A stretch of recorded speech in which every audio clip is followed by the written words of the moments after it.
And I don't know, do we have the other person introduce themselves? I don't think we did, yeah.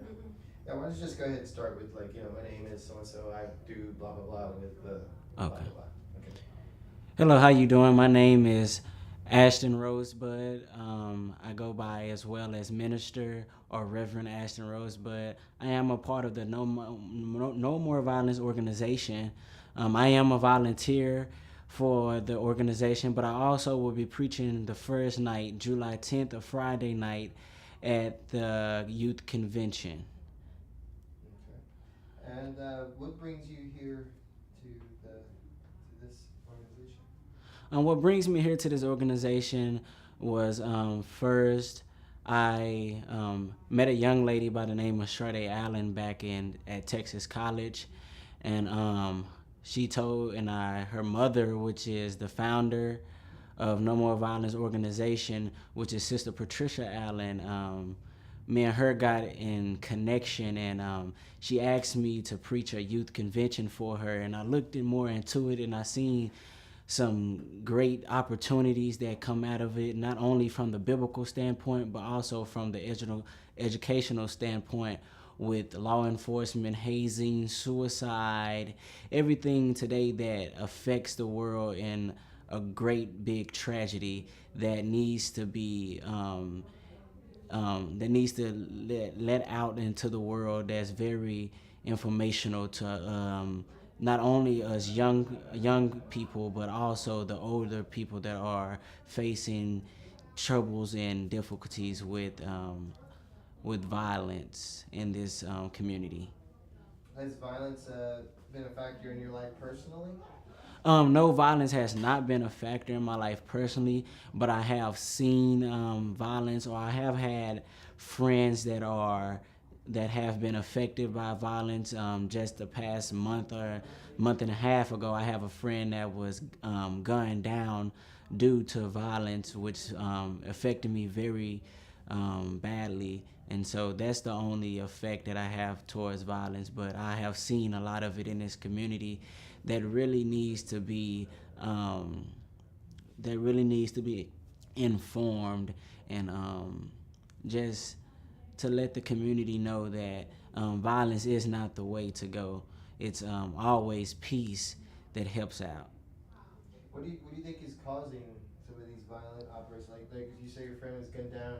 Is gun control a What's factor, or is it just more of an or not education, but more of a social behavior adjustment?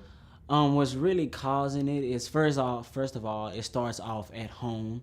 As a young kid, it starts with the parents. I think that parents need to do more teaching and be more involved in a young person's lives.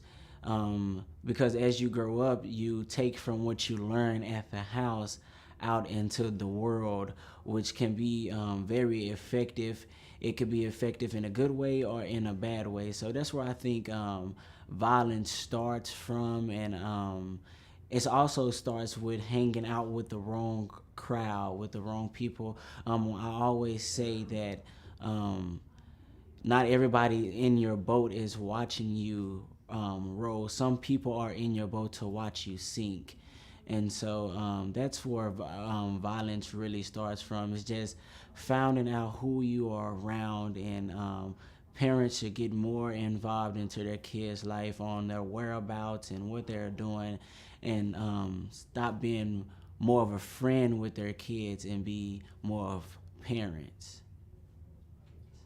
So what are some of your methods of attack here? So the word of God sounds like one, but are you using other tools and tactics to get your point across to younger people?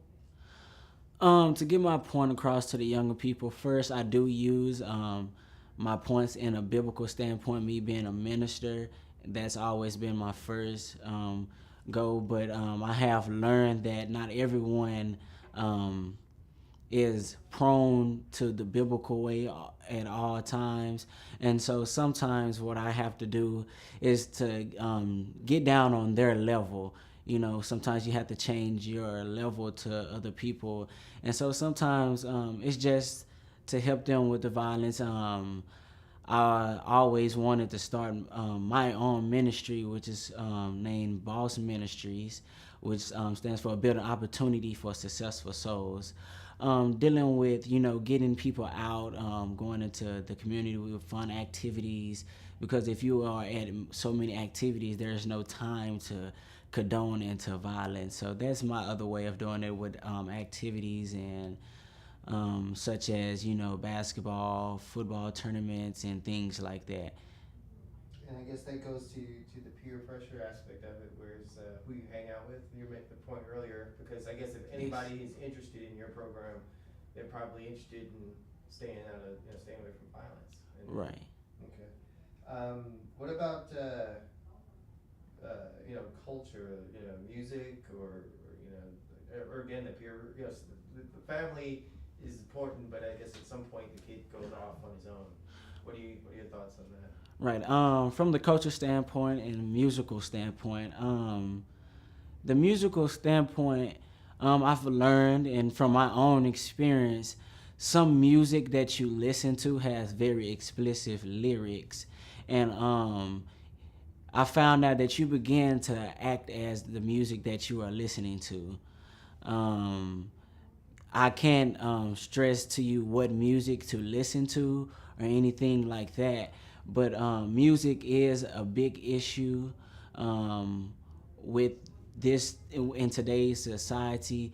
Sometimes music can have you repeating what they're saying, and you're not actually knowing what they're saying, which is getting yourself into trouble, which starts off with big cars, fancy materialistic things is when some type of hip-hop music gets out, which with the materialistic things brings also gang violence, guns, jewelry, which people see you with that, and they tend to rob you and things like that. So that's where I get it from the cultural standpoint. Is there a fear though? Like sometimes if you make it taboo, say don't listen to this, that just makes you want to listen to it even more.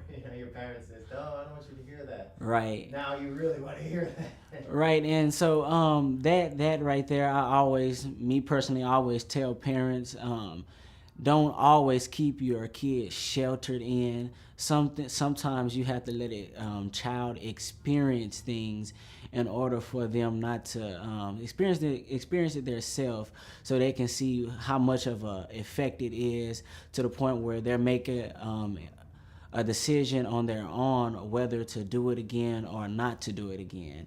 And so never try to trap your kids or beat your kids down with not listening to this or that, or not doing this or that. Sometimes it's okay to let them be free, but then at the same time, watch what they're doing. I've always tried to educate, okay, you realize this rapper is not living this lifestyle. This is a job. This is a payday. He's entertainment, and it's just like a movie. You go in and you don't believe for a second Al Pacino was really shooting up people. No, it's a character. Right. Same thing with music, but it doesn't.